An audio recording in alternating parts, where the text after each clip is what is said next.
მოგესალმებით თქვენ უსმენთ რადიო გადაცემას კულტურული ამბები მე კი მისი წამყვანი მანანა ბალხამიშვილი გახლავართ. 13 მარტს თბილისის ფოტოგრაფიისა და მულტიმედიის მუზეუმში პრინც კლაუსის ფონთან ერთად თანამშრომლობით მოეწყო გამოფენა სახელწოდებით ძალიან ძვირფასი რამ. გამოფენა აერთიანებს 9 ხელოვანის ნამუშევრებს. მათი ავტორები კი ქალები არიან მსოფლიოს სხვადასხვა რეგიონებიდან, თურქეთიდან, შუა აღმოსავლეთიდან, სამხრეთ აზიიდან, ჩრდილოეთ და სამხრეთ აფრიკიდან. რასაც ამ გამოფენაზე იხილავთ, რაზეც ეს ნამუშევრები უნდა გვესაუბრონ, წინააღმდეგობის ამბებია, ბრძოლების, გადარჩენისა თუ თამდევის სიკვდილის ამბები. მე კი თქვენი ყურადღების მიპყრობა სულ რამდენიმე წამით იმ მიზეზებზე მინდა, რომლებიც ამ ბრძოლის უკან დგას. მაინტერესებს, მაინც რა არის ასეთი ძვირფასი რამ, რაც ამ ხელოვანებს აიძულებს ხმა აიმაღლონ. იგივე მაინტერესებს საკუთარ თავზე, იგივე მაინტერესებს შენზე, ვკითხულობთ გამოფენის ტექსტში.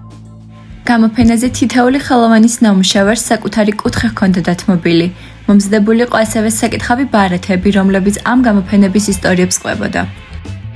გამოფენას არაერთი ფოტოგრაფიული ხელოვნებით დაინტერესებული პირი ეწვია.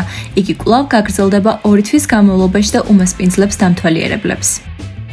თქვენ უსმენთ რადიო გადაცემას კულტურული ამბები. დღეისათვის სულ ეს იყო. გემშვიდობებით, მშვიდობიან დღეს გისურვებთ.